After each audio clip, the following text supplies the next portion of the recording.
Buongiorno, ben ritrovati. Primo appuntamento con l'informazione di Antenna 3. Abbiamo tanta cronaca di cui parlarvi. In apertura ci sarà poi un collegamento da Venezia perché i sindacati CISL e UIL nel dettaglio hanno fatto il punto sulle liste d'attesa nelle USL della nostra regione, divise proprio da ULS per ULS in ogni singola provincia. Capiremo quella che è la situazione del recupero delle liste d'attesa nel post pandemia e poi affronteremo altre tematiche, da quella dell'occupazione torneremo a parlare con l'associazione che assiste le famiglie con bimbi sordi. Tutto questo naturalmente in questa prima edizione, ma come detto partiamo con la cronaca. È accusato di aver molestato 8 donne, la più giovane appena 17enne, il tunisino arrestato sabato dalla polizia. Ieri l'interrogatorio di garanzia, il 20enne resterà in carcere.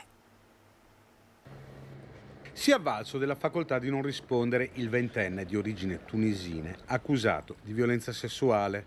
Dopo l'arresto della scorsa settimana, ieri il giovane è comparso davanti al giudice per l'interrogatorio di garanzia e resterà in carcere. 8 i casi di violenza nei confronti di altrettante giovani donne, una di loro appena 17enne, di cui il 20enne è chiamato a rispondere. Dopo la denuncia di una delle vittime, il tunisino era già stato individuato dalla polizia e raggiunto da un provvedimento del questore di Padova che gli impediva l'avvicinamento alla zona della stazione, la sua area di azione prediletta.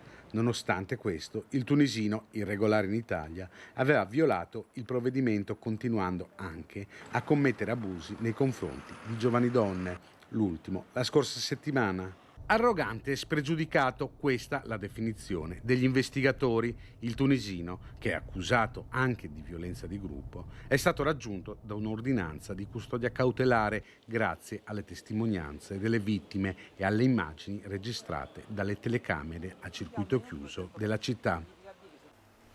Torniamo all'omicidio di Conegliano. Nelle prossime ore i carabinieri del RIS arriveranno nella casa di Margherita Ceschini, la 72enne trovata senza vita venerdì sul divano di casa sua. Si pensava ad un malore, invece poi l'esito dell'autopsia ha aperto nuovi scenari, quello dell'omicidio. Chi l'ha uccisa ha agito brutalmente. E quello che è brutto è appunto il fatto che sia avvenuto nei confronti di una persona di 72 anni che era ormai tranquilla in pigiama nella sua abitazione e si accingeva ad andare a letto, c'era appena andata, ecco. Lei ha detto poteva accadere davvero a chiunque. Sì, questo è un tipo, poteva davvero accadere a chiunque, ecco, di essere sorpreso in casa e di finire così. Un delitto fra i più feroci. La vittima è una donna anziana, fragile, che viveva da sola. Margherita Ceschin è stata colpita alla fronte con un colpo violento causato da un corpo contundente, tanto da stordirla, ed aveva escoriazioni sotto il mento compatibili con segni di unghie. E infine soffocata con un'azione molto energica che ha provocato anche la frattura delle parecchie costole con uno sfondamento toracico, probabilmente fatto in contemporanea con una forte pressione su naso e bocca per impedirle di respirare. L'ipotesi è che chi l'ha uccisa potrebbe essersi messo sopra di lei, facendo pressione con la gamba sul petto.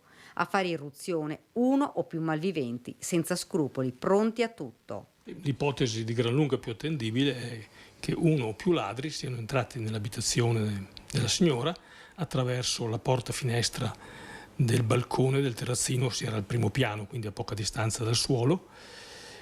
Questa porta era aperta. Una volta all'interno dell'appartamento, avendo trovato la signora, che verosimilmente potrebbe aver reagito o cercato di chiamare aiuto col telefonino, che si è trovato poi rotto, l'abbiano uccisa. Certo è che si tratta di un colpo anomalo. La donna aveva ancora al collo una catenina in oro che non le è stata portata via. Dalla casa, completamente a soqquadro, è sparito solo il portafoglio. Il cellulare della vittima è stato rotto e lasciato sotto l'acqua corrente. Perché? L'apparecchio è stato comunque recuperato dagli investigatori ed inviato ai carabinieri dei RIS per ricostruire messaggi e contenuti.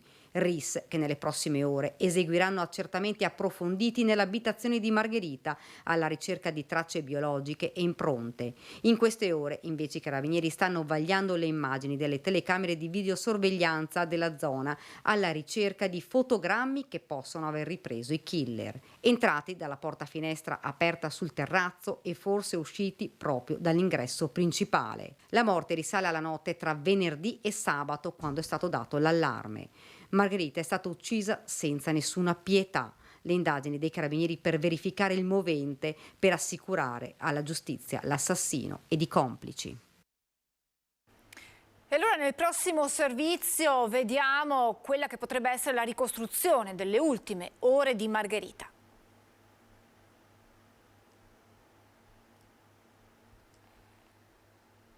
Margherita spesso si trovava con le amiche in questa pasticceria di Conegliano, mai da sola, sempre con le persone con la quale usciva solitamente, ci raccontano le dipendenti, così come aveva fatto venerdì pomeriggio, il giorno prima di essere uccisa. Sì, una signora che ogni tanto capitava al pomeriggio con le sue amiche, facevamo 2 chiacchiere, ci salutava, molto gentile. Dopo aver chiacchierato, la 72enne si è spostata con una delle 2 amiche in un altro locale per andare a prendere un aperitivo, con la promessa di vedersi tutti e 3 sabato sera per una pizza. A quell'appuntamento Margherita non è mai arrivata. Sono state proprio le amiche a tentare di contattare la 72enne, ma il cellulare risultava spento. Così sono state allertate le figlie, che hanno chiesto aiuto al vicino di casa. L'uomo ha prima suonato il campanello, non ricevendo risposta. Con una scala è entrato dalla porta finestra rimasta aperta da quel tragico venerdì notte. Margherita era sul divano in pigiama, senza vita.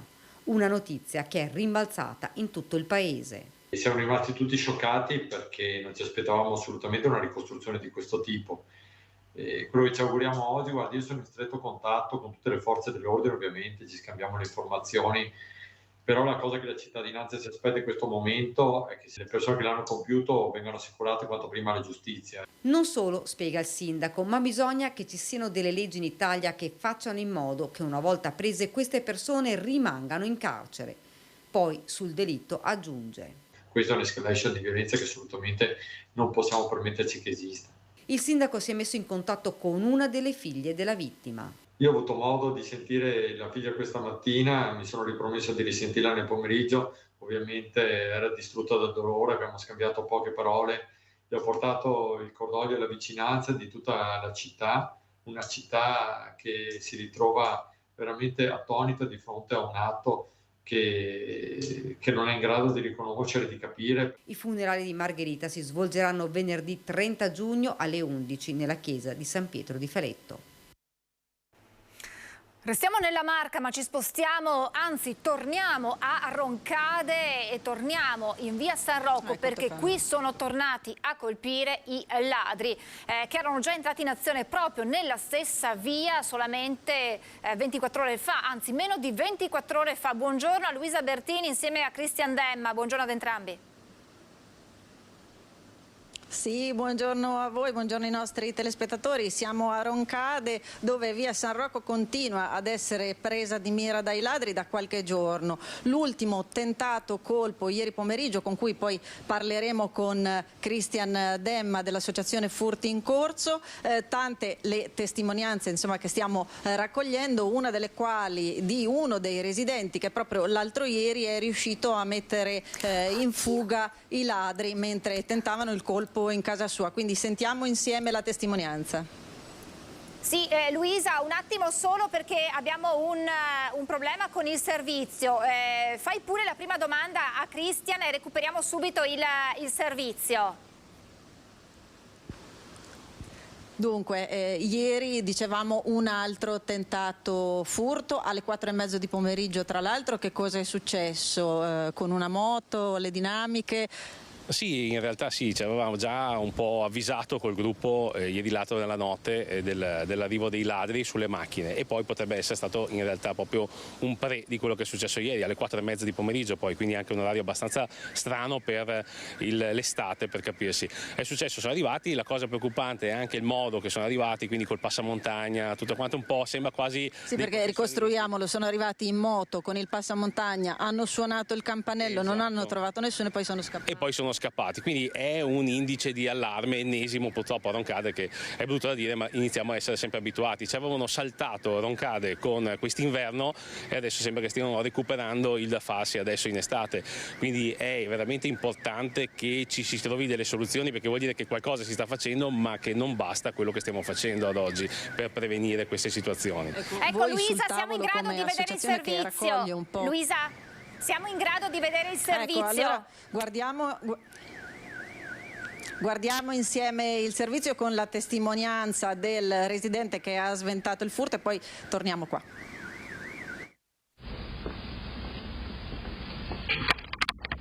Poco meno di 5 secondi di immagini catturate dal sistema di videosorveglianza dell'abitazione della famiglia Pasquariello. Nel video 2 uomini si aggirano nel cortile, poi uno di loro si accorge della telecamera e la oscura con una mano. Giuseppe sta lavorando, è proprio lui a metterli in fuga. Mi arriva la notifica delle telecamere che hanno rilevato un movimento, succede spesso, qualche gatto, qualcosa. Guardo e vedo 2 persone fuori che girano attorno a casa. Allora sono sceso subito e ho aperto la tenda, e li ho visti. Dopodiché loro si sono, dileguati nel buio. Quella appena trascorsa è stata una notte da incubo per i residenti di via San Rocco. Siamo a Roncade, comune in passato già più volte preso di mira dai predoni. Una decina i civici finiti nell'obiettivo dei ladri. Prima i colpi ai danni delle auto parcheggiate.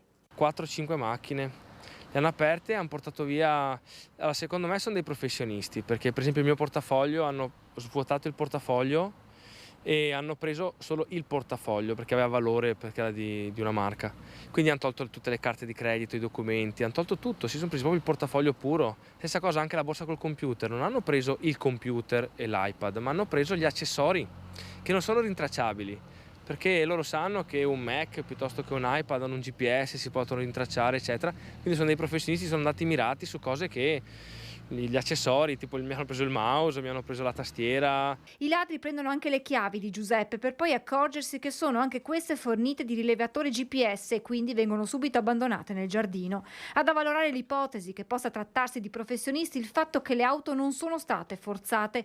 Probabilmente è stato utilizzato un telecomando universale per aprire gli sportelli delle vetture. Finite le auto si sono avvicinate alle case e forse le luci di casa mia, le telecamere che si sono attivate col movimento eccetera li hanno fatti sparire insomma. I ladri sono fuggiti attraverso i campi per raggiungere probabilmente le auto parcheggiate a distanza. Nel frattempo in pochi minuti in via San Rocco arrivano i carabinieri che raccolgono le denunce dei residenti. Per la famiglia di Giuseppe Pasquariello una notte difficile da dimenticare. Più che altro per la mia famiglia, io personalmente non mi interessava molto, però ho 2 bambine e una moglie, quindi ecco è lì che sono loro, mia moglie più che altro che si è spaventata di più.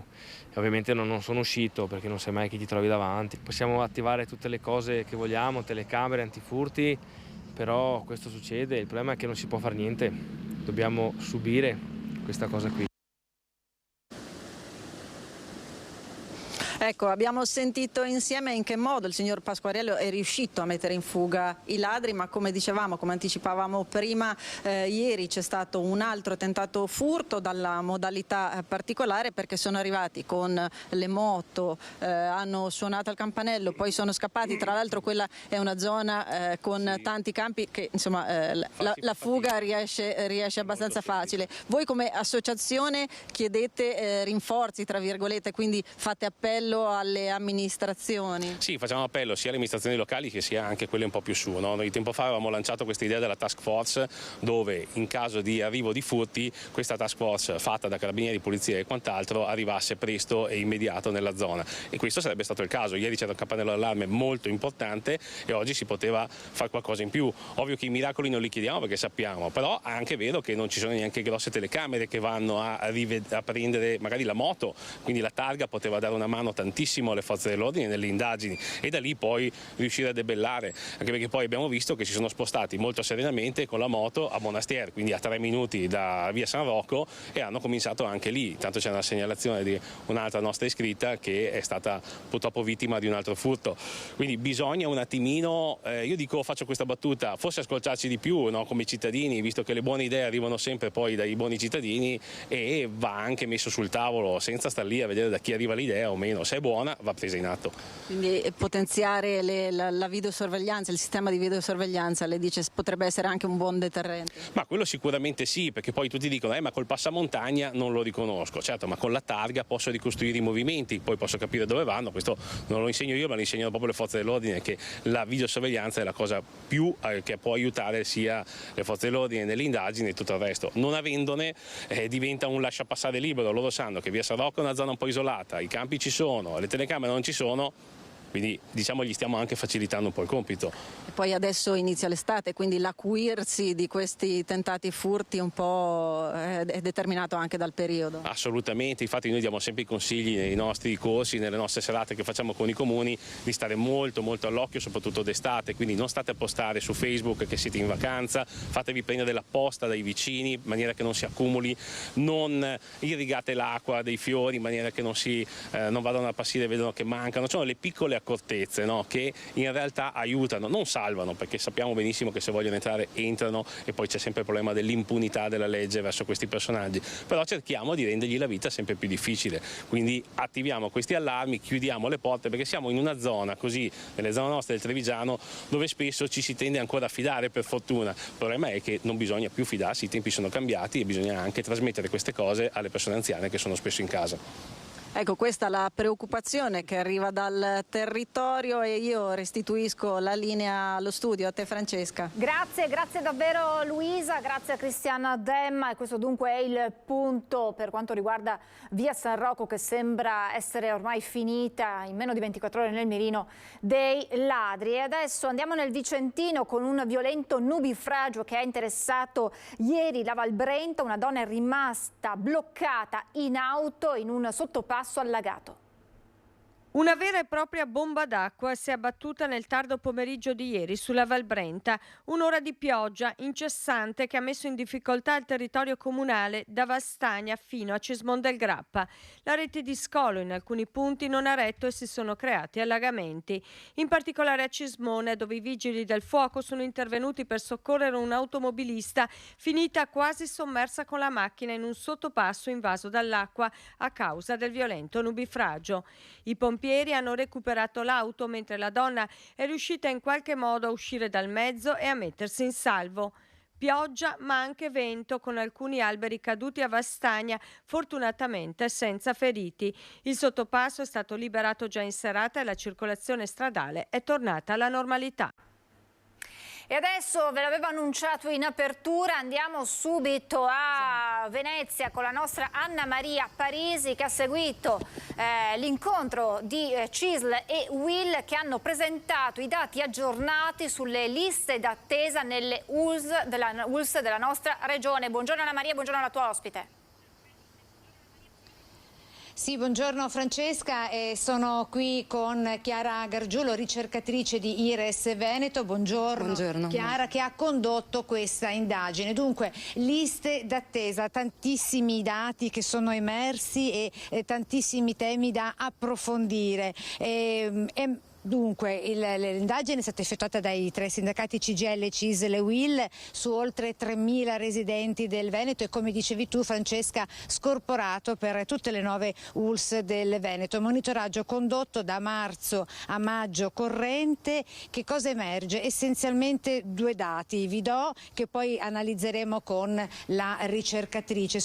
Ben il 69% di questi oltre 3.000 residenti non è riuscito a prenotare chiamando il CUP. Si parla di oltre 2.100 persone. E poi nel grado di soddisfazione dell'utenza rispettivamente per le ULSS di competenza, peggiori la ULSS 5 Polesana e la ULSS 7 Pedemontana, che hanno ricevuto 3,7 di punteggio, nel grado di soddisfazione che va da 1 insoddisfacente a 6 sufficiente. Le migliori, la numero 1 e la numero 3, le ULSS 1 e 3 con rispettivamente il 4,1%. Ecco, allora Chiara Gargiulo, sono stati tanti temi che sono in corso di approfondimento, visto che la conferenza stampa è ancora in corso.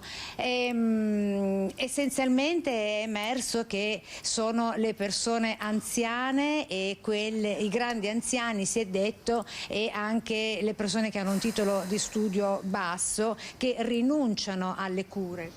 Sì, diciamo che questo che sta dicendo... Visti i tempi d'attesa. Visti i tempi d'attesa, vi do 2 dati. Allora, come dicevi te, il 69% del campione da noi intervistato, che è di oltre 3.000 persone, non è riuscito a prenotare al CUP. Il 30%, quindi circa 3 su 10, sono riusciti a prenotare con il CUP. Ma anche di questi non tutti, anzi molti, non sono riusciti a farlo nei tempi della prescrizione. Quindi abbiamo un 46% delle prestazioni entro i 30 giorni che non sono state prenotate dal nostro campione entro i 30 giorni e un 43% nelle prestazioni più lunghe dai 2-3 mesi. E questo per quanto riguarda il CUP, però abbiamo 7 persone su 10 che non sono riuscite. Di queste, tra l'altro, un quarto non sa neanche che, cioè o non è stato messo nelle liste d'attesa o non lo sa, non l'ha capito. E nel campione c'è un 68% di anziani, quindi questo è un dato da tenere a mente. Dei 3/4 che non sono riusciti a prenotare, che sono stati messi nelle liste d'attesa, anche questi non tutti sono stati richiamati. Abbiamo un 43% di queste persone che sono state effettivamente richiamate. E anche questo dato, riuscire appunto ad essere richiamato nei tempi della ricetta molto spesso non è stato possibile. Ecco, la interrompo un attimo, Chiara. Le prestazioni più richieste su cui si è effettuata questa indagine, la diagnostica per immagini, oculistica e la visita cardiologica, solo per citarne alcune, dove è emerso tra l'altro, Chiara, che addirittura gente che deve operarsi di cataratta ha un tempo d'attesa previsto per 2 anni. Nel frattempo queste persone non possono neanche uscire di casa, si diceva, perché hanno difficoltà proprio a vedere. Certo, sì, diciamo questo dato della visita specifica non siamo riusciti non lo rileviamo direttamente. Vediamo che un terzo delle prestazioni erano di tipo di diagnostica per immagini e la seconda, appunto, classe più importante è la visita oculistica. Insomma, comunque è stata messa in evidenza che questo monitoraggio è stato effettuato da queste 3.000 persone contattate personalmente, anche online, di una vasta categoria, dai giovani fino ai grandi anziani, 85 anni. Sì, abbiamo appunto il 68% che sono over 65, la maggior parte di questi anziani che siamo riusciti a intervistare sono giovani anziani, però c'è un 16% di grandi anziani, quindi con 75 anni in su. E ci tengo a dire che il questionario era quantitativo, quindi tutte domande chiuse, con della possibilità di dare dei commenti sulle opzioni altro, che ci hanno permesso anche da un punto di vista invece qualitativo di raccogliere l'enorme difficoltà di tantissime persone e l'insoddisfazione. Quindi riusciamo a mettere insieme i dati sia nel percepito, nel qualitativo, sia i numeri che emergono nella ricerca. Ultimo dato e poi ti restituisco la linea, Francesca. È emerso, e questo è molto interessante, che c'è un percorso che si chiama, secondo la legge, percorso di tutela, che prevede che chi non riesce a effettuare la prenotazione possa, inviando una raccomandata all'ULSS di competenza, far presente che si rivolgerà intramoenia, cioè che il cittadino si può rivolgere alla libera professione sempre in ospedale pagando soltanto il ticket. Questo è un dato molto interessante. Ebbene, soltanto il 18% è a degli intervistati è a conoscenza di questo percorso di tutela, ed è emerso che cosa? Questo è un dato molto interessante, che di questo 18% di chi si è lamentato, cioè mandando questa raccomandata all'ULSS di competenza, si è visto immediatamente richiamare per l'appuntamento. e con questo insomma chiudiamo e i commenti sono più che superflui.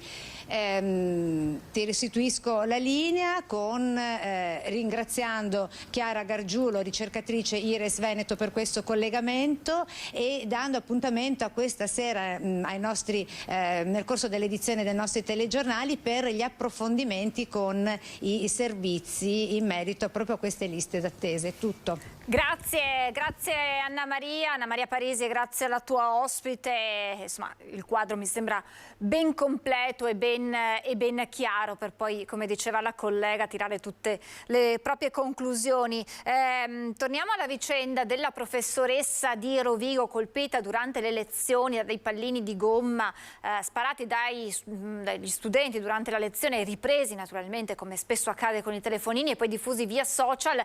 Ieri vi abbiamo raccontato proprio in questa prima edizione un po' l'evolversi della situazione, prima l'intervento del ministro dell'istruzione che aveva chiesto alla dirigente scolastica di riconvocare il consiglio di istituto per rivedere i voti. Vi ricorderete che i ragazzi erano stati promossi con il 9 in condotta, c'era stata poi l'intervento della dirigente che aveva accolto la richiesta del ministro e dunque aveva riconvocato il consiglio per rivedere quelli che erano i voti che poi a fine giornata l'annuncio che erano stati abbassati a 6 e 7. Bene, questo non cambia la posizione decisa dell'insegnante, della docente, che il fatto era avvenuto all'istituto Viola Marchesini di Rovigo e si dice decisa a proseguire con l'azione legale contro i genitori dei suoi alunni.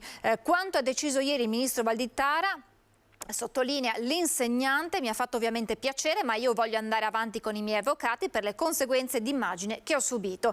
È stata una decisione presa a Roma, aggiunge, ma è l'intera istituzione scolastica che deve cambiare, come sottolinea il ministro, a partire dalle classi numerose per finire con l'ora di ginnastica. L'insegnante rimarca il fatto che la sua difesa legale è stata assunta gratuitamente da uno studio che, dopo aver letto quanto le era accaduto, ha deciso di starle al fianco. Dunque, insomma, questa vicenda è destinata a proseguire. Questi voti abbassati in condotta a 6 e 7 non mettono la parola fine a questa vicenda. E adesso ci spostiamo nel Padovano perché il sindaco di Cadoneghe ha preso un provvedimento immediato dopo l'incendio di un appezzamento coltivato a frumento. Sentiamo allora che cosa ha deciso il primo cittadino, che è con Valentina Visentin e Francesco Ratai. Buongiorno Valentina. Buongiorno da Cadoneghe. C'è questo allaccio abusivo alla corrente all'origine dell'incendio che lunedì pomeriggio ha distrutto questo campo di frumento. Siamo in una via privata del comune. Paura nel pomeriggio di lunedì, quando le fiamme in pochi secondi hanno completamente distrutto il campo. I tecnici dell'Enel insieme al comune, e qui c'è il sindaco Marco Schiesaro, hanno subito identificato l'origine del rogo. Ci sarebbe questo allaccio abusivo al contatore della corrente che alimenterebbe il campo rom che si trova poco distante. Il sindaco in poche ore ha così deciso di staccare la corrente. Sindaco, una situazione che va sanata e che insomma come comune state considerando e attenzionando da qualche tempo.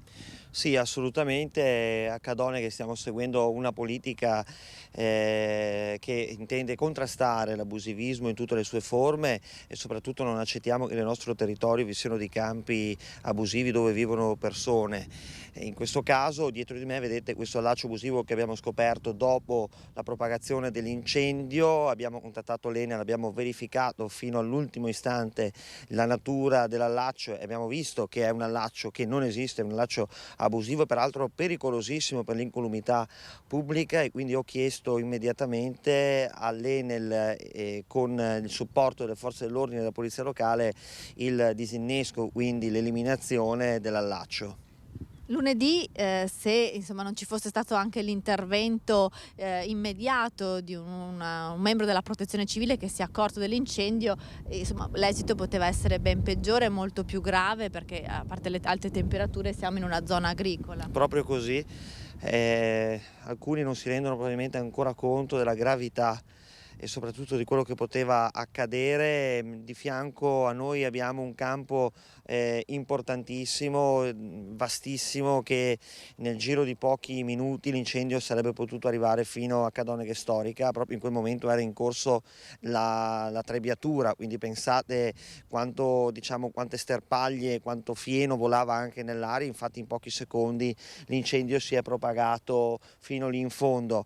Questo vi fa capire quanto grave sia il problema e soprattutto il fatto che non possiamo più permetterci di avere a Cadoneghe questo campo abusivo, che è l'ultimo che rimane, perché sapete, vi ricordate che il campo di Via Fratina è stato sgomberato circa 1 anno e mezzo fa.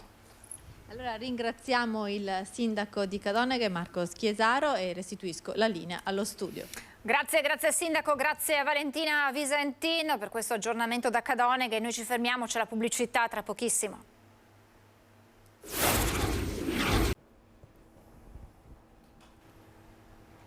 Siamo tornati in diretta, non sono più da sola, ma mi hanno raggiunto 2 graditissimi ospiti. Buongiorno, ben ritrovato Marco Laurito, presidente dell'associazione Alto Volume. Ciao Francesca. Buongiorno Marco, buongiorno. Grazie per essere con noi. E buongiorno alla presidente dell'associazione Dot Mob, Laura Finotto. Buongiorno Presidente.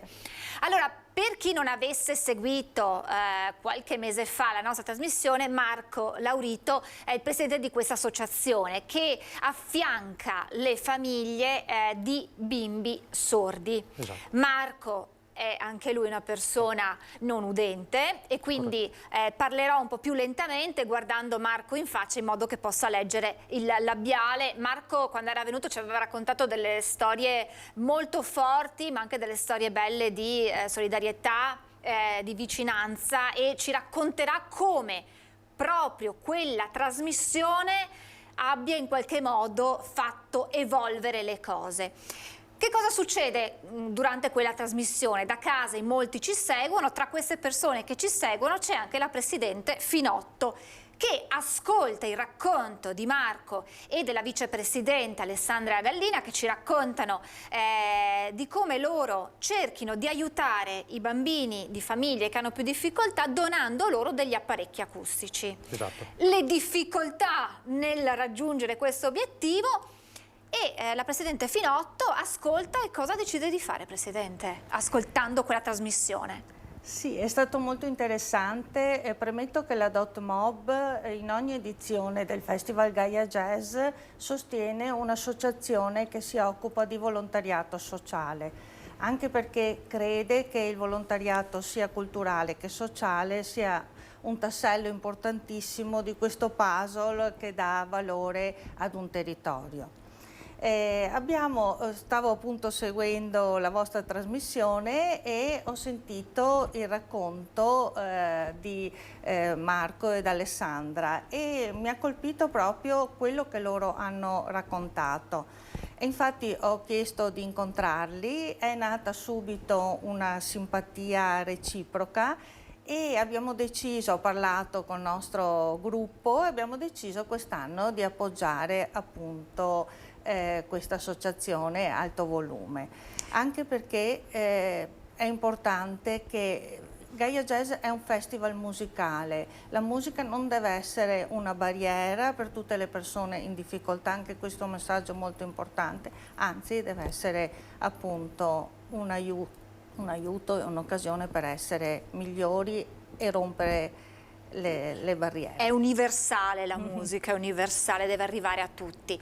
E quindi, vedendo anche la locandina, chiedo alla nostra regia, a Mattia Pizzaia ed Alberto Pivetta, eccola qui, che cosa accadrà, quando, dove e in che modo aiuterete Alto Volume? Certo, ci troveremo il 1° luglio a Fossalta di Portogruaro, l'ultimo evento della rassegna, e nell'azienda Santa Margherita. È una bellissima situazione, è un grande concerto perché ci sarà Tonio Esposito con il suo famosissimo gruppo e special guest Antonio Farò, che è il nostro direttore artistico, e come in ogni concerto prima dell'avvio proprio del concerto, daremo la possibilità al presidente dell'associazione di spiegare i contenuti della sua associazione, dire l'appello per il suo progetto e poi l'incasso della serata, e qua invito tutti a partecipare, una parte dell'incasso sarà devoluto il 10% all'associazione Alto Volume. Marco, una bella cosa, un messaggio che alla fine tramite le nostre telecamere è arrivato dove doveva arrivare a destinazione. Esatto, è proprio così Francesca, quel servizio, quell'intervista che gentilmente ci hai offerto quella febbraio di quest'anno, da quell'intervista col passare dei mesi abbiamo ricevuto diverse telefonate e quindi l'efficacia del servizio televisivo è veramente grande nel nostro caso. E alla fine siamo riusciti, grazie anche a questo servizio, a donare apparecchi acustici a 2 bambini, una bambina di 1 anno e un bambino di 8 anni, con totale di 4 apparecchi. In più, come se non bastasse, ci hanno chiamato per aiutare una famiglia di ucraini, appunto, che sono venuti in Italia per il conflitto che conosciamo purtroppo, e tutta la famiglia è sorda. I 2 bambini fortunatamente sono già protesizzati, però i genitori no, sono sordomuti. Allora, in questa situazione, dato che noi facciamo donazione per bambini da 0 a 12, perché questa è la nostra missione che abbiamo scelto sin dall'inizio, però questo era un caso particolare, cioè i genitori sordi non possono, muti tra l'altro, non possono parlare con i figli proprio perché sprovvisti di apparecchi. Allora, in accordo con i nostri donatori, ovvero l'ANAP di Treviso, abbiamo deciso di donare altri 4 apparecchi, 2 per la mamma e 2 per il papà, e che siamo adesso in fase di completamento di questa donazione.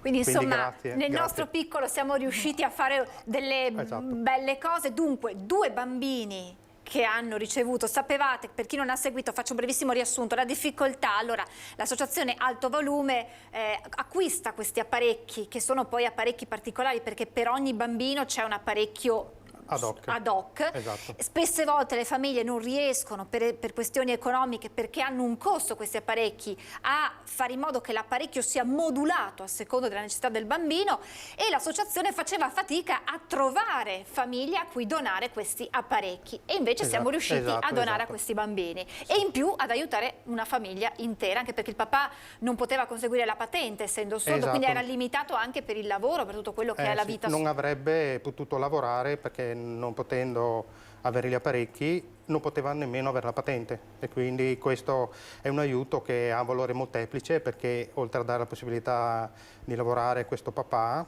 e anche la mamma, perché anche lei ha bisogno, però c'è appunto la possibilità che da un certo punto in poi i genitori potranno in qualche modo comunicare con i figli, e quindi c'è un risultato a lungo termine negli anni, dove i figli, potendo comunicare con i genitori, avranno un inserimento nella società più semplice. Una vita migliore. Una vita migliore, esattamente. Quando vi ha contattato la Presidente Finotto, quando vi è stata data questa opportunità, insomma, una soddisfazione?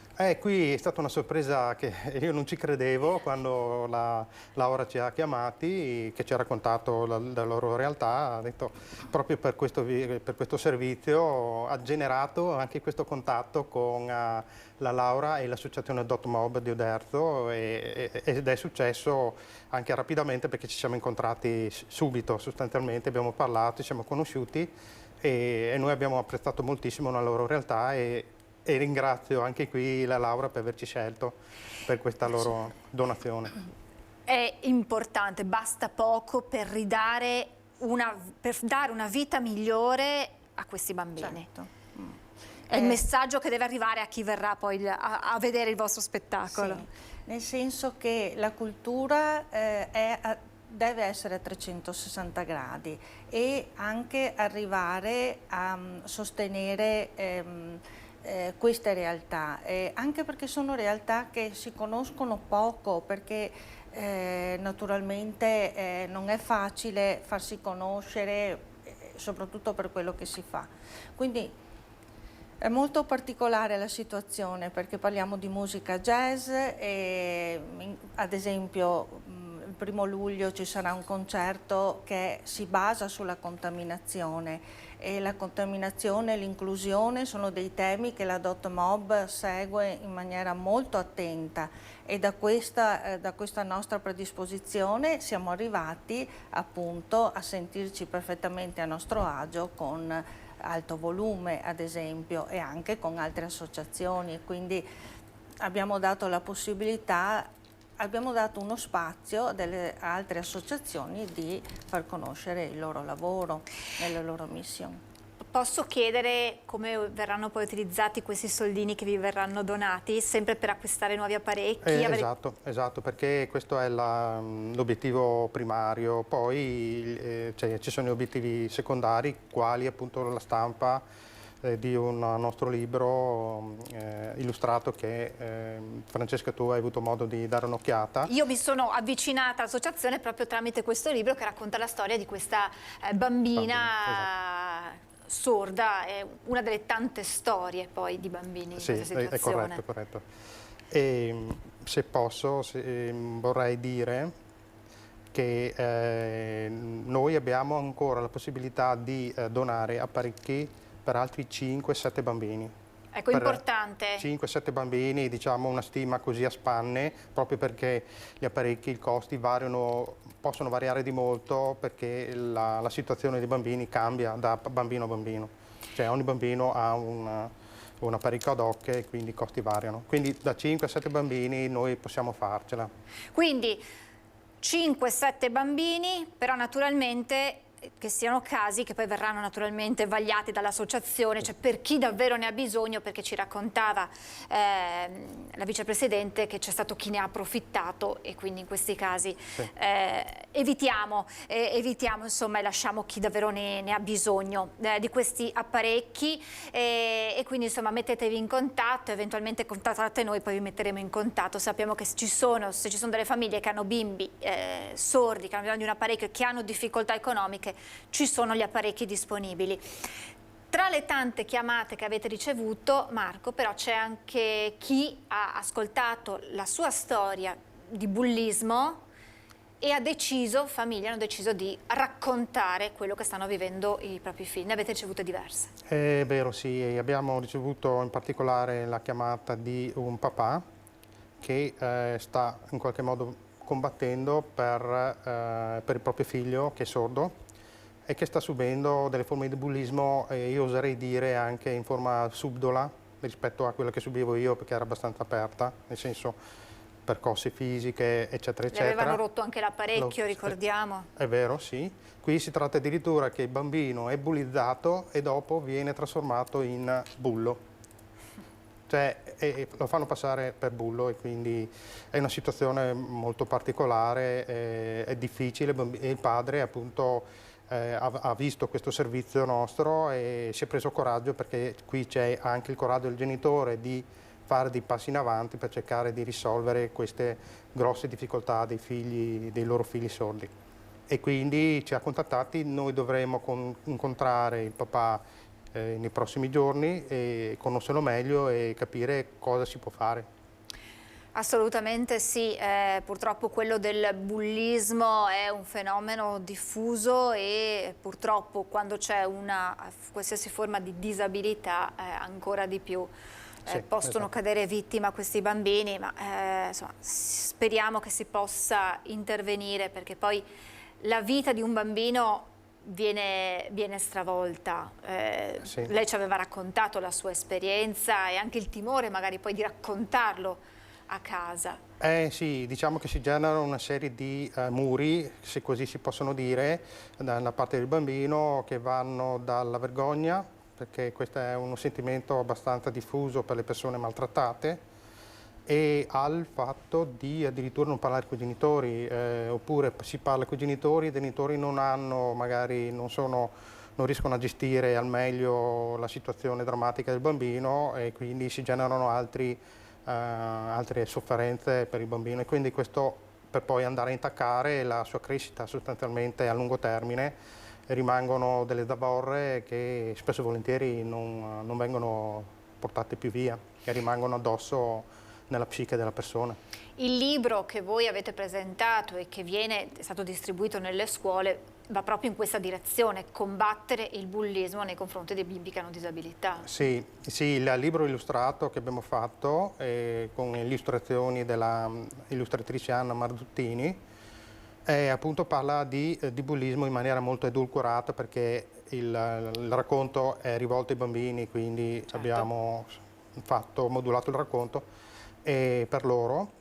E appunto il bullismo viene trattato come una cosa che si può affrontare, si può superare, e tramite la conoscenza da parte dei bambini normodenti e tramite la loro capacità di capire che ci sono dei problemi, che alcuni bambini hanno delle difficoltà, e i bambini spesso e volentieri hanno capacità di capire anche prima degli adulti, e quindi di venire in aiuto dei bambini e dei loro coetanei in difficoltà. Presidente Filato, è anche per questo che è importante parlarne, è importante che in un evento come il vostro venga presentata questa associazione, si parli della sordità, proprio per abbattere qualsiasi tipo di barriere. Purtroppo nel 2023 esistono ancora le barriere, esiste ancora la cattiveria, il bullismo nei confronti dei bimbi. Sì, le barriere sono molte. Noi come associazione, quando ci siamo costituiti, abbiamo posto due obiettivi importanti. Uno di questi è mettere insieme professionisti che provengono da diverse professioni, appunto, diversi ambiti, e lavorare con ragazzi giovani che stanno facendo un percorso di studi oppure che anche lavorativo. Questo è un'esperienza che va appunto sulla professionalità, perché dopo i nostri progetti sono tutti concreti e si realizzano come il Festival Internazionale Gaia Jazz, però è anche un momento in cui ci si incontra, e molte volte le persone che arrivano da noi hanno le loro difficoltà, le loro paure, i loro dubbi, anche difficoltà appunto fisiche o mentali, quindi è fondamentale il lavoro che facciamo noi e tutte le altre associazioni, che permette appunto a persone più fragili di entrare in un gruppo e di poter confrontarsi e avere anche un sostegno. Lei ci diceva prima che ogni anno, in occasione di Gaia Jazz, voi scegliete un'associazione, perché il volontariato è linfa vitale. Sappiamo quanto la nostra regione sia caratterizzata, abbia nel DNA quella del volontariato, e le associazioni giocano un ruolo fondamentale. Sì, diciamo che il contributo del volontariato diventa sempre più importante, perché la società è sempre più complessa anche. Quindi ci sono delle esigenze anche da affrontare che cambiano anche con i cambiamenti sociali, economici e così via.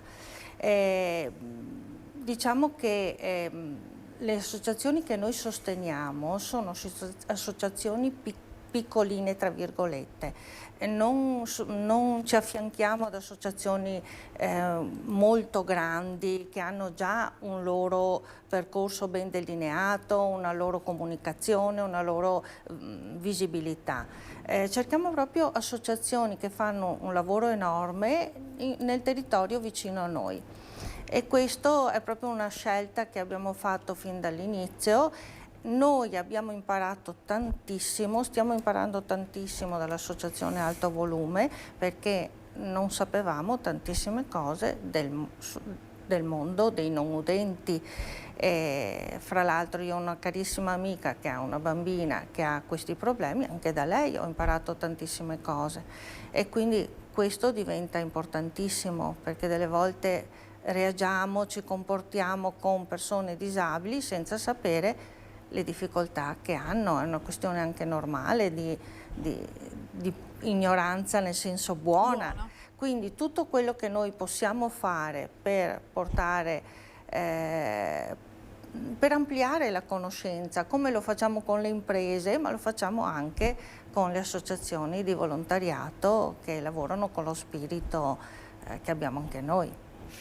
Marco, abbiamo detto 5-7 bambini che possono essere aiutati, sì, circa, sì. Però ci sono molti di più i bambini che avrebbero bisogno di un aiuto, e quindi insomma, se altre associazioni, se altre realtà sono disponibili, come fatto dalla Presidente Finotto, ben venga. Voi siete disponibili a farvi conoscere al più pubblico possibile. Sì, la conoscenza è l'elemento fondamentale per noi. Non per niente abbiamo questo sito che avete già visto. Lo ricordiamo? Ricordiamo il sito. Il sito è altovolumeaps.it. Perfetto. Dove ci sono tutti i nostri riferimenti, quello che facciamo, e appunto la visibilità e la conoscenza di quello che facciamo, come anche DotMob, è fondamentale, perché questo ci permette di diffondere a più persone possibili quello che si può fare per determinati temi. Nel nostro caso appunto cercare bambini che, in famiglie in difficoltà economica, che sono bisogno di apparecchi che non tutti sanno, e questo, anche se è una piccola percentuale comunque di questi bambini, comunque sono bambini che hanno bisogno di aiuto. Apparecchi giusti permettono di cambiare la vita a un bambino. Ecco, quindi rinnovo il ringraziamento a DotMob per averci scelto, perché questo ci permetterà di andare a fare un bel passo in avanti nella nostra mission. Aiutare un bambino, ma aiutare tutta la famiglia, perché poi migliora la vita del bambino, ma migliorano le relazioni anche familiari. Esattamente, questa è una cosa molto vera, perché un bambino o una bambina aiutati nel modo giusto, poi avranno una vita migliore, un atteggiamento migliore verso la vita, più ottimistico, più fiducioso, e così e via discorrendo. Ricordiamo alla fine l'appuntamento, Presidente Finotto. Certo, allora tutti... Vediamo anche la locandina, chiedo scusa, così abbiamo anche la grafica in supporto. Prego, certo. Presidente. Appuntamento 1° luglio dalle 19 in poi a Santa Margherita, l'azienda Santa Margherita, Fossalta di Portogruaro.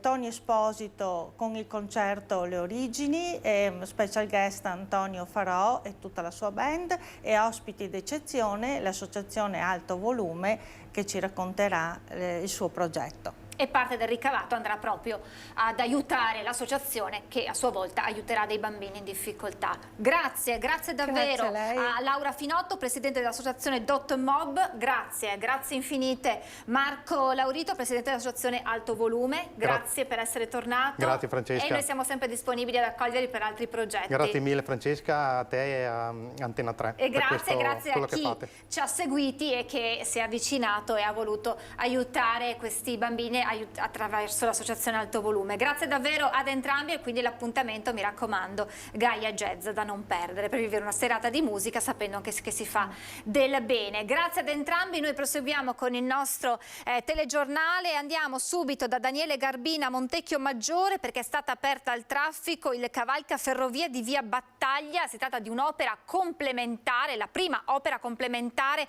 alla TAV. Buongiorno Daniele, buongiorno ai tuoi ospiti.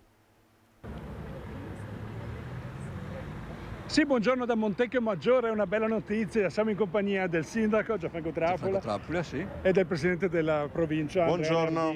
Oggi abbiamo una bellissima notizia, la facciamo dare al sindaco, qual è? La riapertura del cavalcaferrovia di via Battaglia. È una giornata veramente di felicità oggi, dopo tanta attesa finalmente rivediamo l'apertura di questo importantissimo collegamento. Ecco, diciamo che da qualche minuto proprio passano le prime macchine, è un momento storico di questa parte della provincia che ha sofferto particolarmente fino adesso. Insomma, cosa cambierà adesso, Presidente? Credo che questo sia un momento sicuramente storico, la riapertura, vediamo già come da pochi secondi c'è stata l'apertura e tantissime sono già le macchine che percorrono questo cavalcaferrovia. Ci sono comunque intensi lavori, tantissimi lavori sulla viabilità, la TAV o altri interventi in provincia di Vicenza, e quindi i piccoli disagi che si creano, anche grazie alle aperture come quelle di oggi, vengono alleviati. Numerosi saranno gli interventi che ci saranno e quindi quei disagi che di conseguenza si creeranno, ma anche la volontà di risolverli e di arrivare anche a momenti di sollievo come quello di oggi. Ecco, ricordiamo che è un'opera sofferta, ci sono voluti parecchi mesi di ritardo, adesso sono alle spalle con questa di oggi, soprattutto anche in prospettiva di che cosa, Sindaco? Sono stati qualche mese di ritardo dovuto a delle lavorazioni non solo insomma, complicate ma anche a mancanza di materiali, così ci hanno detto, e in effetti era così il mercato. No, noi speriamo nelle riaperture di questo cavalca ferrovia e dopo la cosa che però risolverà gran parte dei problemi della viabilità di Montecchio Maggiore ma dell'Ovest Vicentino sarà il nuovo casello della A4. Quello lo stiamo aspettando veramente in maniera molto intensa perché siamo preoccupati perché sembra che a ottobre, insomma in autunno, apriranno la Pedemontana Veneta e non ci sarà ancora pronto il nuovo casello che, ricordo, collegherà direttamente l'SPV, quindi la Pedemontana Veneta, alle A4. Questo, il fatto che non ci sia il nuovo casello, creerà veramente dei grandi problemi. Quindi siamo preoccupati anche perché ad oggi non abbiamo una data certa sulla fine lavori del casello. Ecco, ricordiamo che questa è stata una cerimonia proprio senza fronzoli, diciamo, no? Si bada al sodo, non ci sono tagli del nastro, ma soprattutto importante è il fare. Adesso è importante dare seguito, Presidente. Sì, dare seguito e anche completare quelle piccole opere accessorie che ancora mancano e che porteranno alla inaugurazione definitiva. Però piuttosto che aspettare quelle che sono le rifiniture di dettaglio, è stato giustamente importante aprire e dare sfogo alla viabilità. Quindi va condivisa la scelta importante del sindaco che ha voluto aprire nonostante appunto non ci fosse la perfezione assoluta, perché comunque l'essenzialità c'era e quindi l'importanza all'interesse dei cittadini, all'interesse della viabilità.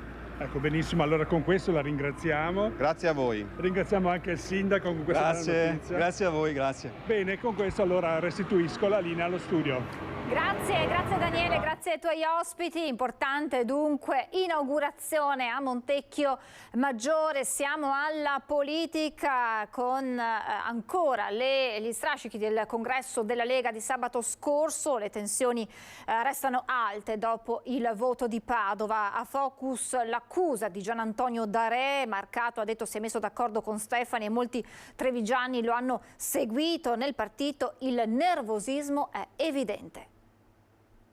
In casa Lega cosa sta succedendo? Ho detto che non parlo del congresso. No, grazie. L'ho detto prima, non stavi attento. Il silenzio di Zaia è pesante e indicativo. D'altronde c'è in ballo uno scenario post-congresso che tra le ipotesi più eclatanti potrebbe vedere un nome importante come quello di Roberto Marcato lontano dalla Lega nel prossimo futuro e una scissione che sarebbe letale per l'immagine del Carroccio. Evidentemente anche mezza frase può risultare ingombrante in mezzo alle tensioni che hanno seguito il congresso regionale, mentre la compattezza auspicata dal neosegretario Alberto Stefani scricchiola e rischia di creare una voragine. Che gli strascichi siano ancora forti è indubbio, soprattutto da quella parte del Carroccio trevigiano che ha sostenuto Franco Manzato e che punta il dito non solo contro Marcato ma anche contro la nutrita ala salviniana della Marca trevigiana. A Focus Gian Antonio D'Arè conferma la ricostruzione che già domenica nella nostra prima edizione Dimitri Coin aveva dato di quel martedì pre-congressuale, l'incontro tra le due parti antagoniste a Stefani per trovare la quadra finale. Da una parte c'era Manzato e Coin, dall'altra parte c'era Sonia Di Tali e il sindaco di Noventa Padovana Marcello Bano. Non era presente a quell'incontro, pur richiesto, Marcato. Non si è fatto trovare al telefono, tant'è vero che Manzato aveva posto sul piatto la candidatura e noi avremmo corso tranquillamente per Marcato. Marcato a mezzogiorno annuncia il suo ritiro. Evidentemente ha fatto l'accordo, ha trovato una quadra con Stefani e assieme a lui anche una componente importante trevigiana. Molto importante trevigiana. Manzato aveva chiaramente detto, e ci sono i testimoni, che lui si sarebbe ritirato perché bisognava andare comunque con un'unica candidatura. Allora a quel punto, se tutti avessero fatto la loro parte, non ci sarebbe stata quella differenza. Sicuramente uno o l'altro avrebbe vinto, però non ci sarebbe stato quei numeri così esorbitanti. È andata così, si sono messi d'accordo. Vuol dire che la linea del ponte di Messina ha prevalso su quella dell'autonomia del Veneto. Parole durissime, anche se allo stesso tempo D'Arè fa capire come l'esito di Padova resta un punto di partenza indiscutibile. Certo, non sarà un percorso facile. Il congresso ha sancito che Stefani è il segretario, noi rispettiamo il segretario, il suo programma, perché è il programma di chi ha vinto, e noi saremo a disposizione, se è possibile, se lo vogliono, porteremo il nostro apporto. Tanti gli appelli all'unità, tra questi uno importante arriva dal sindaco di Treviso e presidente di ANCI Veneto. I congressi servono per decidere chi è il leader, la base si è espressa, dobbiamo tutti quanti rispettare e condividere la scelta, unirsi per un unico grande obiettivo, che è quello di far crescere la Lega, che significa far crescere il consenso, che significa aumentare il numero di amministratori, che significa portare la Lega del buon governo in quanti più comuni possibili. Da Vanessa Banzato, che vedo in collegamento. Buongiorno Vanessa, che ci racconta dell'esasperazione delle residenti di strada Torreselle a causa del sottopasso. Vanessa, che è proprio insieme alle residenti. Buongiorno, a te la linea. Sì, buongiorno, ci troviamo lungo strada Torreselle all'altezza del sottopasso ferroviario e mi trovo in compagnia di due residenti, Maria Cervellin e Brigida Gheno. Intanto buongiorno e grazie per averci contattato, perché c'è una situazione che si sta protraendo da troppo tempo, che riguarda proprio questo sottopasso. Brigida Gheno, che sta succedendo? Sta succedendo che qua nessuno fa niente, c'è un'incuria pazzesca. La gente che passa ci lascia borse che cadono per terra, gente che va a piedi sotto acqua, che rimane con la macchina sotto acqua, cioè alberi, poi vedrete nel seguito, che toccano ormai per terra e nessuno fa niente. Quando piove mettono le transenne che sono qua fisse, quando basta mettere le transenne è risolto il problema e tutti parlano, però qua nessuno viene a fare niente. Come poi vedete c'è l'ira di Dio, un sottopasso che ci passano due biciclette e anche malamente. Io che passo in bicicletta vado a piedi perché sennò Lei diceva che una volta addirittura ha perso la spesa. Ho perso la spesa e perfino la chiavetta del chiudi biciclette, per quanto andando piano, ci sono di quei hanno fatto di quei rattoppi che fanno paura, che poi vedrete, e così non si può andare avanti. Nessuno si muove, ormai gli alberi che vedete, poi vedrete, toccano per terra.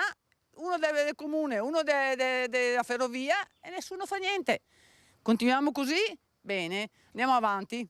Maria Cervellin, è un po' uno scaricabarile, quindi. Ecco, sì, appunto, perché una volta qua era tutto pulito, perché i signori che abitavano davanti tenevano pulito, poi o la ferrovia o i proprietari del terreno hanno detto basta, e così dopo saranno 15 anni e nessuno più ha fatto niente. Forse ci saranno anche bestie, se i bambini passano magari ai piedi, ci saranno anche bestie e noi, anch'io passo sempre per di qua perché parte Cacornaro, la strada è chiusa, o facciamo il giro per Pove o per Romano, ma io vado via tanto in bicicletta e perciò questa è la strada che io devo fare. Mi sembra una cosa naturale, qui cambio con le macchine, ormai l'erba viene dentro le macchine. Mi penso che le tasse le paghiamo anche noi come tutti gli altri cittadini di Bassano. Nel momento in cui dovesse piovere abbondantemente, allora non si passa più. Allora non si passa più, mettono le transenne e l'acqua va alta anche 1 metro, 1,5 metri. E voi come fate a passare? Dobbiamo fare il giro per Pove o per Romano, perché in fondo Cacornaro è chiuso. Allora pensi,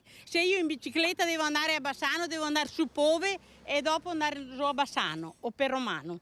È una cosa. Ecco, è un disagio.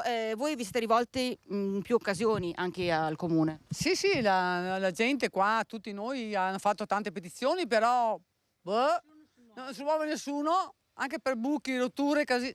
Non si muove nessuno, non si vede nessuno e rimane tutto com'è. Rimangono le transenne, quelle rimangono sempre, vengono a vedere, chiudono il buco, portano un secchio di cemento, lo buttano lì come Dio comanda e dopo cosa succede? Che diventano 4 buchi, 4 salti, che quando si passa, ripeto, o ti ammazzi o insomma rischi di perdere come io la borsa, la chiavetta del coso o la coppa dell'olio, come ne vedo tanti, olio che va di. Così andiamo avanti così, non lo so io. C'è parecchia rabbia. Sì, e anche sotto qua, vede tutta l'erba, il pezzo qua, signora pulisce il suo pezzo, ma di là delle volte c'è l'erba alta così, non so, passa bambini, carrozzine, mestieri, è una cosa ormai è diventata indecente. Insomma, avete sentito, c'è molta rabbia da parte delle residenti, soprattutto, che hanno deciso proprio di rivolgersi a noi per cercare di trovare una soluzione a questa questione che si sta protraendo, come ho detto all'inizio, da troppo tempo. Ricevo. Grazie a Vanessa Banzato e grazie alle residenti agguerrite per chiedere che venga risolta questa situazione. Parliamo di lavoro con la proposta della CISL per aumentare la competitività delle imprese, ovvero la partecipazione agli utili delle società da parte dei lavoratori. È stata avviata una petizione per una proposta di legge popolare. In Veneto la cultura partecipativa è insita nella cultura locale. Ecco, noi siamo grandi lavoratori, un po' tutti quanti nel nord-est, e abbiamo sempre partecipato alle imprese con grande senso di responsabilità che abbiamo ereditato dai nostri avi. Per cui noi crediamo che proprio in Veneto debba nascere un laboratorio che sperimenti una nuova partecipazione tra impresa e lavoratore. Mettere al centro la persona attraverso la valorizzazione sociale del lavoro. Per sostenere la ripresa economica, il sindacato CISL propone una rivoluzione dal basso con una petizione per favorire la partecipazione gestionale, finanziaria e organizzativa dei lavoratori nelle imprese. Per 6 mesi raccoglieremo le firme per una proposta di legge popolare che permetta ai lavoratori di partecipare alla gestione dell'impresa.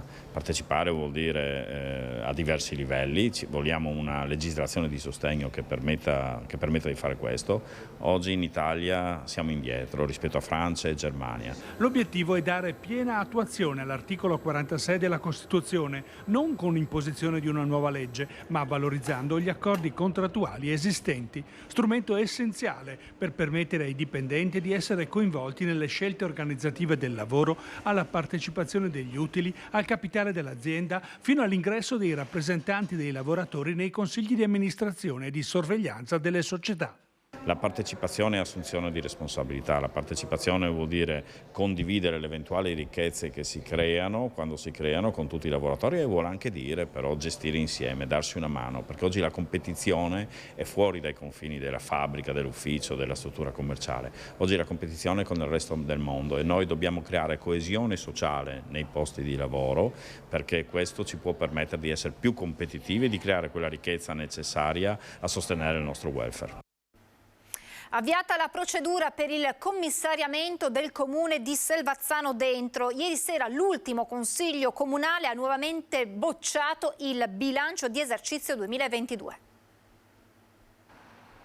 Il dado è tratto, caduto nel vuoto anche l'ultimo vano appello dell'ormai ex sindaco Giovanna Rossi.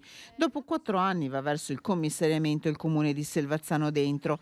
Ieri sera l'ultimo consiglio comunale ha nuovamente respinto l'approvazione del bilancio, rendiconto della gestione 2022, decretando l'inevitabile avvio della procedura di scioglimento del consiglio comunale. Il 15 giugno scorso a tutti i consiglieri era arrivata la lettera del prefetto di Padova Raffaele Grassi, che assegnava 20 giorni di tempo per l'approvazione prima di procedere alla nomina di un commissario. Niente da fare, le posizioni sono rimaste ferme. Il bilancio ieri è stato respinto con 7 voti favorevoli e 7 tra contrari e astenuti. Il comune di Selvazzano andrà al voto nella prossima primavera, scadenza che sarebbe stata naturale. Nel frattempo, per un anno la gestione ordinaria sarà affidata a un commissario di cui si attende la nomina nelle prossime ore. Nessuna traccia di veleni da FAS nell'acqua del rubinetto dei 36 comuni della provincia di Venezia e Treviso serviti da Veritas.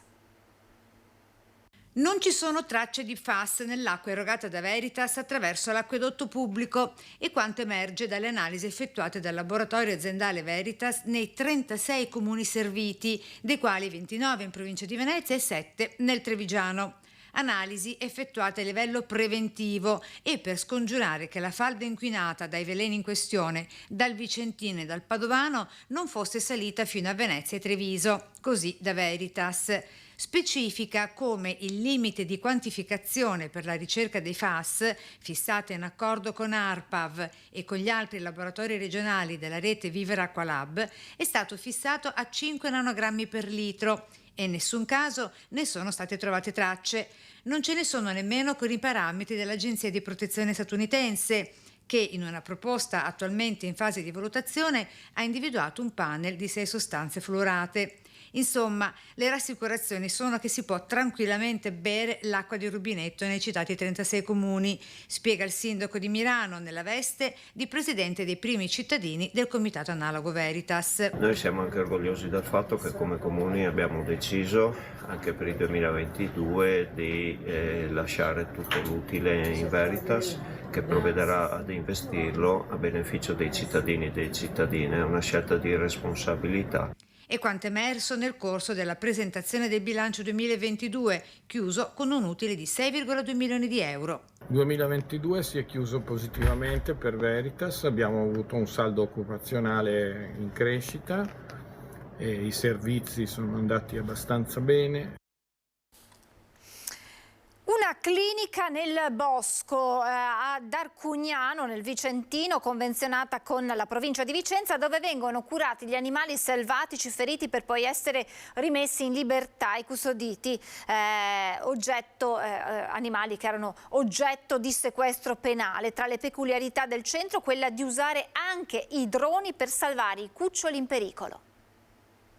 A guardarla così sembra uscita dalle pagine del Piccolo Principe, protagonista della grande favola che è la natura insieme a tanti altri animali accolti nel centro di recupero animali selvatici di Villa Balzana ad Arcugnano.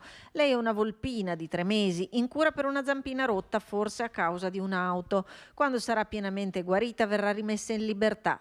Poi c'è una cerva che si è stabilita qui e in questi 3 ettari di clinica nel bosco ha ritrovato la sua libertà, anche se preferisce stare con le persone accompagnandole nel sopralluogo. Poi c'è il giovane e riservato muflone che, come Caprioli, tornerà presto in libertà, concluso il periodo di cura. Attualmente ci sono circa una 50 di animali tra mammiferi e uccelli all'interno del nostro CRAS, molti dei quali saranno presto liberati.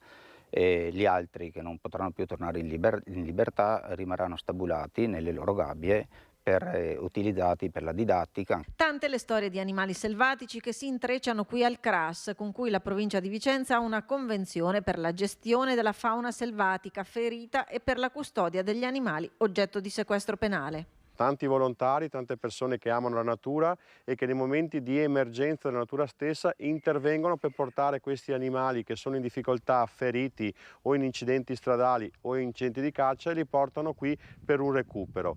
Non solo recupero, anche prevenzione, perché qui per evitare che i cuccioli, nascosti dalle mamme nell'erba alta al fine di difenderli dai predatori, siano minacciati dallo sfalcio dell'erba, vengono testati i droni muniti di termocamera che individuano i cuccioli e permettono di metterli in salvo prima dello sfalcio.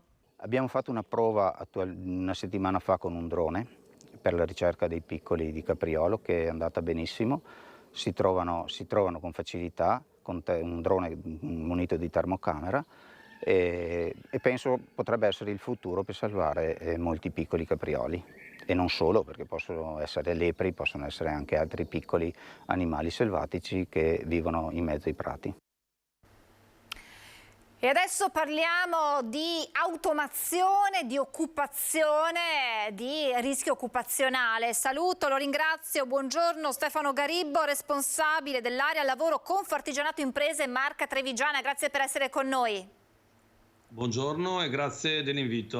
Allora, Confartigianato ha effettuato uno studio che mostra come nella Marca Trevigiana un lavoratore su 3 sia ad alto rischio automazione. Io però le chiedo subito, Garibbo, che cosa si intende per automazione? Cioè sono i robot che entrano in azienda e scacciano i lavoratori? E soprattutto quali sono i settori più a rischio automazione?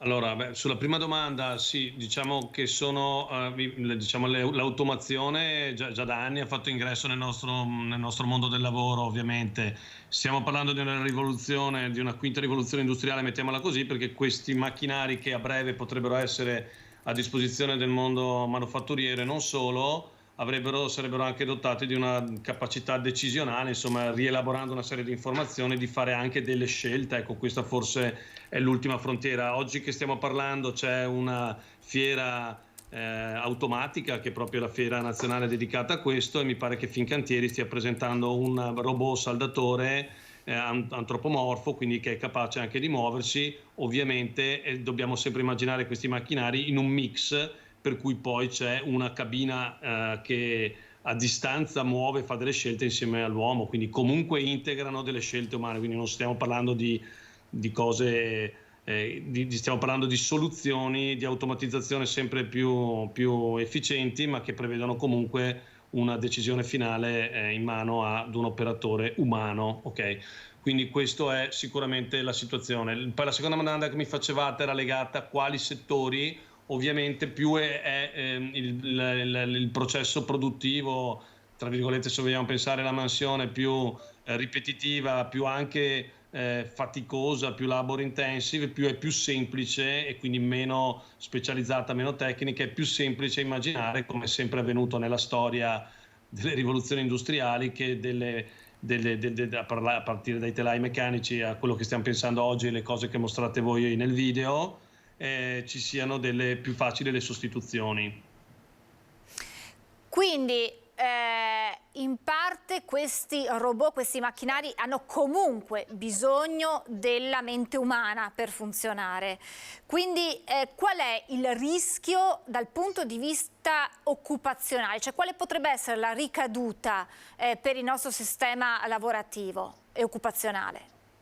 Allora, innanzitutto la nostra indagine è stata un'indagine, diciamo, previsionale, nel senso che in questo istante in cui stiamo parlando non stiamo registrando ancora questo trend in maniera concreta, però diciamo la tecnologia, quello che appunto nelle fiere internazionali di questi prodotti oggi viene presentato alle aziende, in prospettiva potrebbe portare quei numeri. Chiaro che, come è sempre stato, ci sono anche studi autorevoli a riguardo, tutte le rivoluzioni industriali hanno creato sì l'abbandono di la sostituzione con macchine fondamentalmente di alcuni lavori magari a bassa qualificazione, molto stancanti e anche molto pericolosi, a favore di creare nuova occupazione, perché ovviamente per la produzione, per l'installazione, per il settaggio, per il costante aggiornamento della dinamica del posto di lavoro e della produzione o del servizio in cui pensiamo possono essere inserite queste novità, c'è per forza bisogno di competenze di esseri umani, sicuramente, ed è questa la sfida che va raccolta dal mondo imprenditoriale e datoriale che rappresentiamo,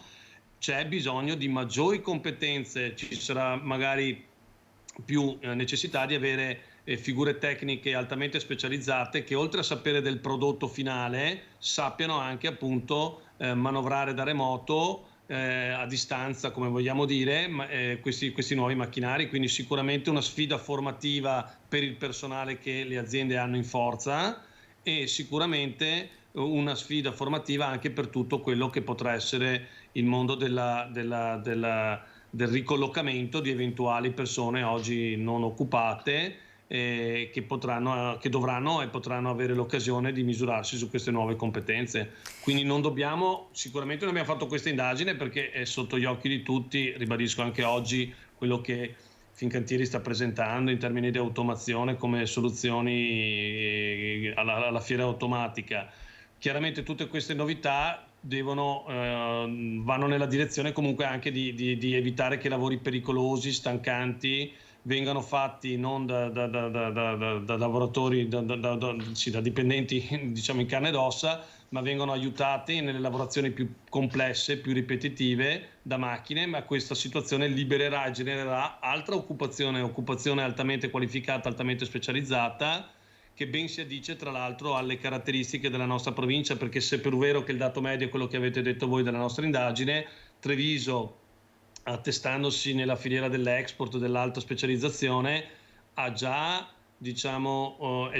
su delle lavorazioni molto complesse, quindi ovviamente dove queste novità magari impatteranno meno. Sicuramente nell'agricoltura piuttosto che nell'alimentare sono già dei settori dove nella produzione alimentare sono già delle attività dove questa automazione ha già fatto o farà un ingresso più veloce rispetto che in altri settori. Poi ci sono comunque tutte delle attività che per definizione non saranno mai sostituibili, pensiamo anche nell'edilizia, lì magari pensiamo che queste cose potrebbero essere degli esoscheletri che aiutano magari in certe operazioni gli operai, in certe operazioni tecnici, quindi dobbiamo anche pensare a sistemi di automazione integrati con l'uomo e quindi insomma ci saranno novità che noi leggiamo comunque positivamente, e del resto la tecnologia e l'evoluzione non può essere fermata se siamo dove siamo, e grazie a questa costante ricerca in questi settori. Bisognerà accompagnare dunque le aziende e gli imprenditori in questa evoluzione, ma immagino che ci sia bisogno anche di un'evoluzione nell'ambito scolastico per preparare poi questi futuri lavoratori a queste nuove strumentazioni. No, sicuramente è chiaro che i ragazzi d'oggi poi nascono nativi digitali, sicuramente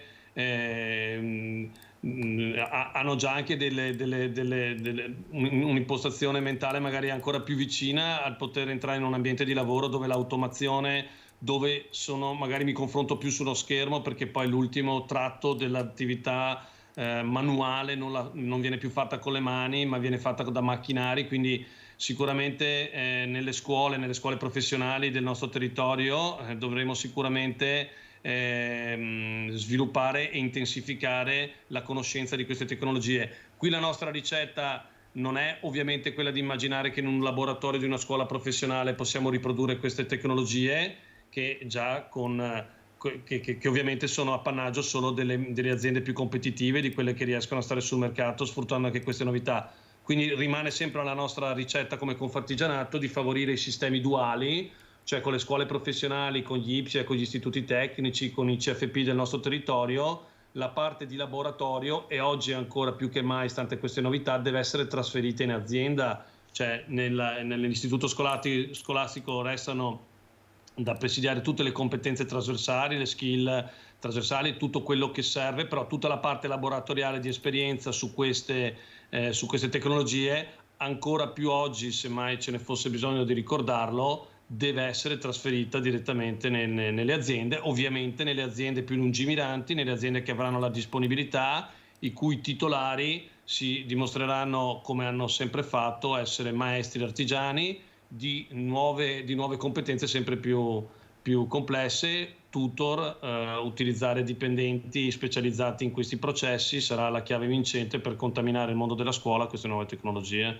Non possiamo certo chiedere a un laboratorio di una scuola professionale di far sperimentare o costruire un percorso di inserimento formativo scolastico su queste tecnologie, perché queste saranno solo nelle aziende migliori del nostro territorio, che sono costantemente alla ricerca, e questa è la dimostrazione per cui queste novità non devono preoccupare il nostro tessuto sociale, perché oggi la richiesta numero uno di tutte le aziende, delle migliori, che saranno quelle che si doteranno prima di queste tecnologie, è di poter investire su nuovo personale che sappia utilizzare le nuove tecnologie.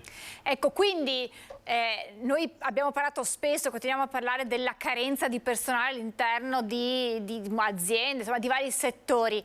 L'automazione non risolve il problema? No, assolutamente, l'automazione non risolve il problema di alcuni settori in particolare, perché ci sono settori come tutto quello che è i servizi alla persona. C'è tutto un mondo che comunque rimarrà distante da queste novità, almeno in una prima fase, e comunque anche quello che raccoglierà queste sfide, che potrà nel proprio processo produttivo innestare queste novità tecnologiche di automazione, ribadisco, avrà bisogno di altri tipi di dipendenti e di dipendenti che sanno utilizzare queste tecnologie, e quindi la ricerca di personale, ma al pari della nostra ricerca, oggi che vi stiamo parlando, la richiesta di poter investire sempre in termini formativi, perché qui ogni azienda ha una sua specialità, quindi essere inseriti in nuove aziende, ricerca di personale è una costante che registriamo ancora oggi, e che anche col calo demografico comunque che inevitabilmente dobbiamo fare i conti. La nostra è ancora una provincia che non trova il numero di dipendenti necessari e che anche trovandoli deve per forza pensare dei percorsi di qualificazione specializzata per l'attività che fa l'azienda. Quindi questi robot aiuteranno a fare meglio i prodotti, ad essere più competitive le nostre aziende nella sfida globale, ma sicuramente creeranno più occupazione, un'occupazione anche più sicura, perché questo noi ci teniamo a dirlo, perché sicuramente queste cose aiutano ad evitare anche infortuni, perché ovviamente se poi la parte più labor intensive viene trasferita ad un robot, è evidente che il rischio di infortunio nella medesima fase lavorativa si riduce se invece l'operatore sta dietro perché manovra il robot tramite le tecnologie e gli strumenti di comando da remoto che lo stesso potrà avere. Dunque le aziende che saranno in grado di utilizzare questa automazione, quindi di fare questo scatto in avanti, saranno quelle più competitive, quelle che potranno affrontare le sfide del futuro. Le chiedo se le nostre aziende del nostro tessuto, che sono solitamente di medie e piccole dimensioni, sono pronte a questo nuovo scenario, a questa rivoluzione. Beh, diciamo che il fatto di dover competere ai livelli a cui siamo abituati ci costringerà anche comunque ad adeguarci a questa sfida. Chiaro che dovranno essere accompagnate, aiutate dalle associazioni, aiutate da linee di intervento anche di finanziamento, perché ovviamente è una questione di investimento.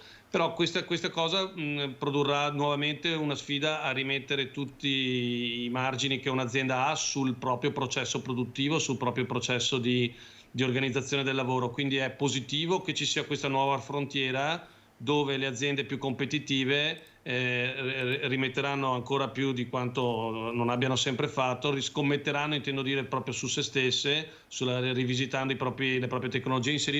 Raccogliere queste sfide vuol dire anche ripensare il processo produttivo dell'azienda. Il fatto che sia piccola un'azienda rispetto a queste sfide non ci deve far preoccupare, perché non cambia l'approccio, ognuno nella propria filiera produttiva di servizio ha un ruolo, e se la filiera di servizio di produzione in cui è inserita viene trascinata da queste novità, come fino a ieri noi siamo stati dentro perfettamente a queste dinamiche, superando anche momenti difficili come il Covid in maniera più brillante della grande impresa, sicuramente sapremo raccogliere anche queste sfide. Sicuramente ci servirà l'aiuto di tutti i fattori, quello della formazione, l'attenzione delle normative regionali e nazionali, tutte le politiche di incentivo che il nostro legislatore ha sempre dato di favore verso il 4.0, oggi siamo verso il 5.0, quindi ci auguriamo che ovviamente il legislatore accompagni, soprattutto per quanto riguarda il lato di investimento economico in queste tecnologie, la microimpresa, come è sempre stato fatto, e non abbiamo dubbi che succederà, e come associazione presideremo perché questo accada.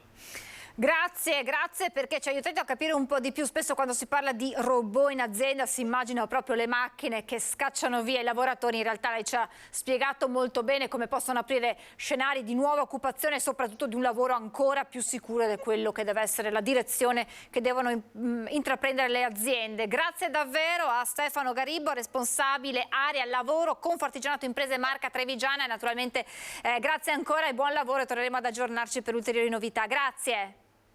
Grazie a voi, grazie. Grazie, buon lavoro.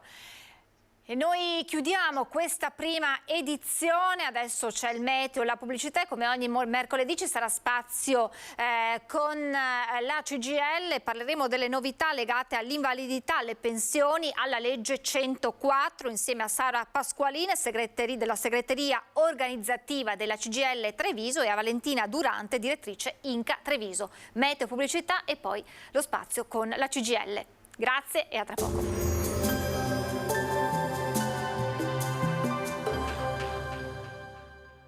Portaci gli oggetti, i mobili, i vestiti che non usi più. Da noi, guadagni. Ex novo mercatino dell'usato. Aperto 7 giorni su 7, via Vicenza 23, Vede Lago. Bentrovati al meteo. Alta pressione ancora sull'Italia, un po' di instabilità sui rilievi e lieve calo termico. Il dettaglio di mercoledì 28 giugno. Sul Veneto avremo una nuvolosità più consistente nelle ore pomeridiane, in montagna con qualche temporale, possibile fino alle zone limitrofe. Altrove sarà invece maggiormente soleggiato, con cielo poco nuvoloso. Temperature più nella norma, minime tra 14 e 21 gradi, massime invece comprese tra i 24 e i 28 gradi all'incirca. Spostiamoci ora sul Friuli Venezia Giulia. Anche in questo caso poche novità, tanto sole con cielo sereno su pianura e costa. In montagna però non è escluso qualche locale rovescio pomeridiano. Temperature minime sui 15-20 gradi, massime intorno ai 26-28 gradi. Infine diamo uno sguardo al Trentino Alto Adige, dove avremo un'alternanza tra sole e qualche nube innocua e solo con qualche isolata pioggia. Temperature minime intorno ai 16-18 gradi, massime sui 27-29 all'incirca. Dal meteo per ora è tutto, vi auguro un buon proseguimento in nostra compagnia.